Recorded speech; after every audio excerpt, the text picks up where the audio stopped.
Assalamualaikum warahmatullahi wabarakatuh. Halo anak-anak ibu, apa kabar? Bertemu kembali dengan channel Ibu Amelia Madonna di sini. Kali ini ibu akan mengajar tentang tema 1, selamatkan makhluk hidup, subtema 2, hewan sahabatku, pembelajaran 4, muatan PPKN dan bahasa Indonesia. Tonton sampai habis ya, jangan di skip. Sebelum kita mulai, jangan lupa kamu tekan tombol like, komen, share, and subscribe ya. Juga tekan lonceng notifikasinya agar kamu tidak ketinggalan video-video pembelajaran terbaru dari channel Ibu Amelia Madonna berikutnya. Terima kasih.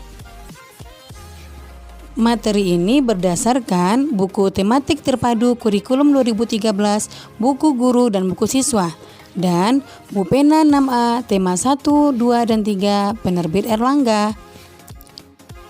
Kompetensi dasar yang dicapai pada pembelajaran 4 ini adalah PPKN KD 1.1.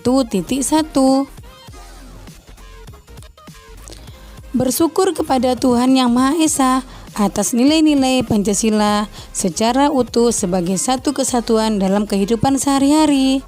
KD 2.1 bersikap penuh tanggung jawab sesuai nilai-nilai Pancasila dalam kehidupan sehari-hari.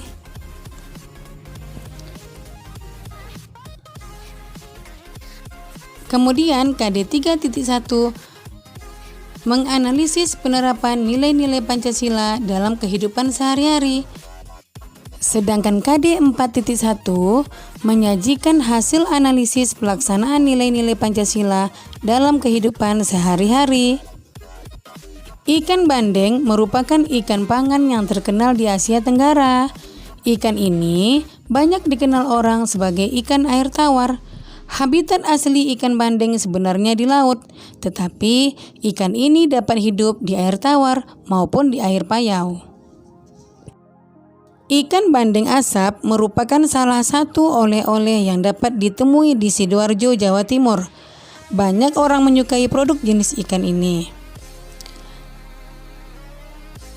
Edo membeli oleh-oleh ikan bandeng asap dari Sidoarjo. Ia membawa satu ikan ke sekolah untuk dibagikan kepada teman-temannya saat makan siang. Potongan ikan hanya cukup untuk 6 orang. Saat makan siang tiba, selain sahabatnya, 3 orang temannya yang lain ikut bergabung. Semuanya ada sekitar 9 orang mengelilingi meja kantin. Edo jadi bingung. Nah, pertanyaan pertama, apa yang harus dilakukan Edo saat ketiga teman lainnya datang? Ya, sebaiknya Edo membagi sama rata ya. Yang kedua, apa yang harus dilakukan ketiga teman Edo saat tahu bahwa jumlah potongan ikan tidak cukup untuk semua orang? Sebaiknya ketiga teman Edo tidak meminta makanan tersebut karena makanannya tidak cukup kan? Yang ketiga, apa yang sebaiknya dilakukan Edo, Dayu, Beni, Udin, Siti, dan Lani agar semua mendapat bagian ikan yang sama? Ya, sebaiknya mereka bermusyawarah untuk membagi satu ikan bandeng tersebut agar dapat dibagi sama banyak. Itulah contoh penerapan sila keempat dalam kehidupan sehari-hari. Nah, anak-anak ibu, pahamilah kembali kelima sila Pancasila berikut ini.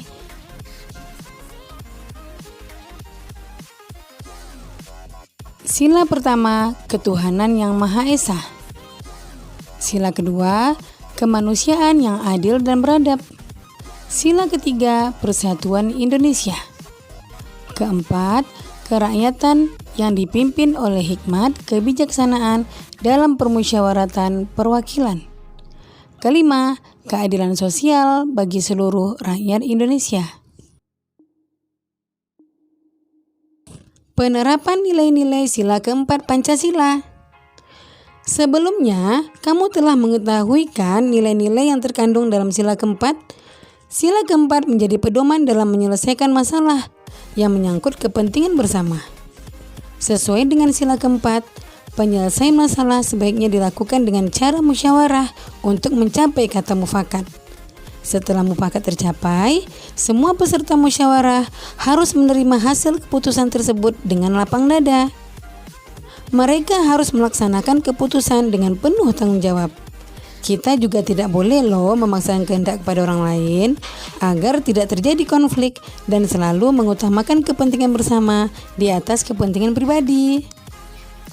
Salah satu pengamalan sila keempat Pancasila adalah mengikuti pemilihan umum.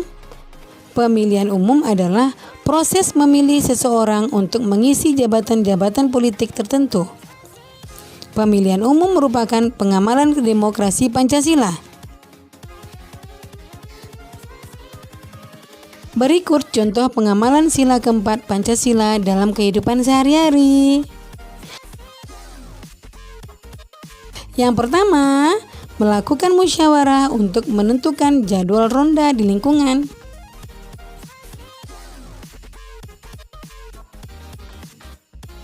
Yang kedua, mengikuti pemilihan umum, misalnya pemilihan presiden atau pemilihan kepala daerah. Yang ketiga, mengikuti pemilihan ketua kelas dengan tertib. Itu kamu lakukan di kelas juga kan? Dan yang keempat, tidak memaksakan kehendak dalam suatu musyawarah yang diikuti. Nah, itulah contoh-contoh pengamalan Pancasila sila keempat dalam kehidupan sehari-hari. Kemudian untuk pembelajaran bahasa Indonesia, kompetensi dasarnya adalah 3.1, menyimpulkan informasi berdasarkan teks laporan hasil pengamatan yang didengar dan dibaca. KD 4.1, menyajikan simpulan secara lisan dan tulisan dari teks laporan hasil pengamatan atau wawancara yang diperkuat oleh bukti. Menemukan fakta dan ide pokok dalam teks laporan. Nah, Ibu akan membacakan suatu teks laporan. Judulnya jerapah. Jerapah merupakan hewan mamalia yang memiliki ciri khusus.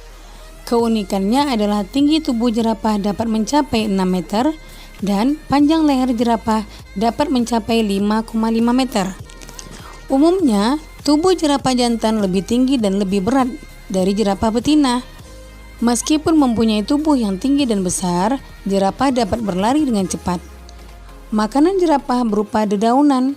Jerapah tinggal di padang rumput yang luas dan terbuka. Jerapah hidup bersama dalam kelompok. Dalam satu kelompok biasanya terdapat 10 jerapah. Kelompok tersebut biasanya tidak memiliki pemimpin, sehingga seekor jerapah dapat meninggalkan kelompoknya dan bergabung dengan kelompok jerapah lainnya. Jerapah berkembang biak dengan cara melahirkan. Jerapah memiliki masa hamil yang cukup lama, yaitu 15 bulan. Induk jerapah biasanya menjauh dari kawanannya ketika akan melahirkan.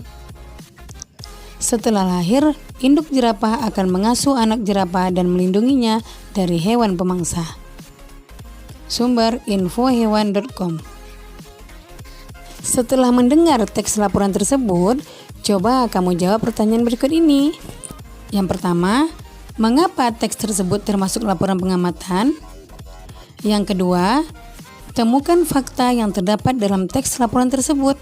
Gunakan kata tanya apa, di mana, kapan, siapa, mengapa, dan bagaimana untuk menemukannya.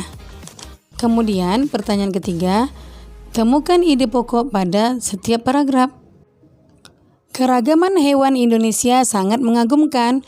Banyak jenis ikan yang harus kita manfaatkan karena mengonsumsinya sangat baik bagi kesehatan. Ikan bandeng asap merupakan salah satu pengolahan ikan yang berasal dari laut Indonesia. Nah, demikian video pembelajaran Ibu kali ini.